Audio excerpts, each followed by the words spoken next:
So when you choose the version of titles you want to edit, just open it with your version of After Effects, and you just need to go to two folders. Second one is change the text. You just go in it, type any text you need, and that's it, you close it. Everything else is inside the titles comps. You have only one controller layer. You go to effects and controls. If it's some way you don't get it, you just go to window and enable it. And here you will find built-in custom effect with different subfolders that you can control.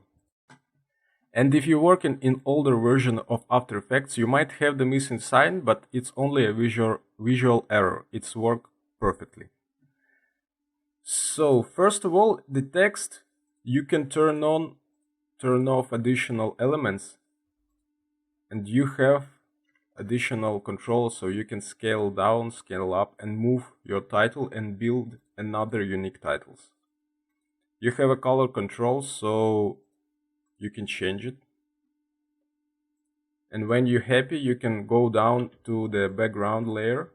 You can change the colors of the background. You can turn on the frame mode and add additional background. And to have retro feel to it, you have 4 different stickers that you can use. You just put it in the corner.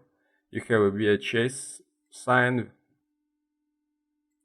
vinyl sign, you have a color control for them so you can build it, and you have a time code so you can feel like you're watching real VHS movie. And the fun part starts in the VHS damage, where I try to recreate all the VHS noises and scratches that you can get with the old bad tape. So first is the color this damage, second one is the scratches on the screen, third one is the big noise, and you have additional opacity control, so if you get too much of it you can reduce it or make it even crazier. And if you want to see before after, you turn on, turned off. Type artifacts is the random lines that get you a glitches and the wavy bad weak signal effect. Again, you have an opacity control for it, you see it. The third one is the VHS noise. Probably you can't see it.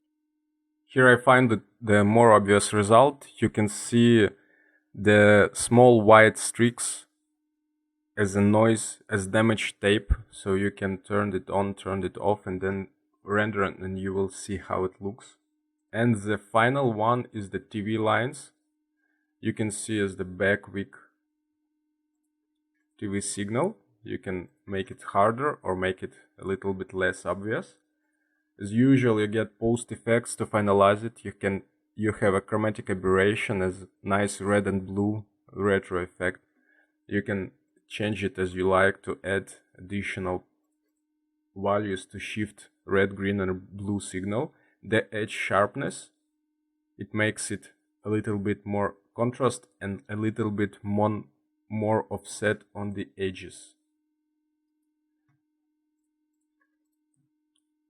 Personally, I like to always leave it on.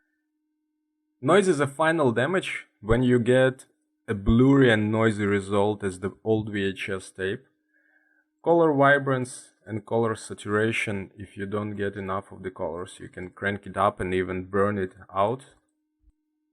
Contrast is the basic contrast, but you can get pretty crazy with it, so I would recommend you just type small values. You get a small flicker, vignette, TV lens, and my favorite pixel mode, so you can get different results.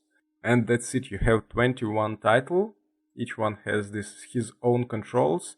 You can play around and make your perfect result, and then you just go to composition, add to render queue, and render it in any resolution you need.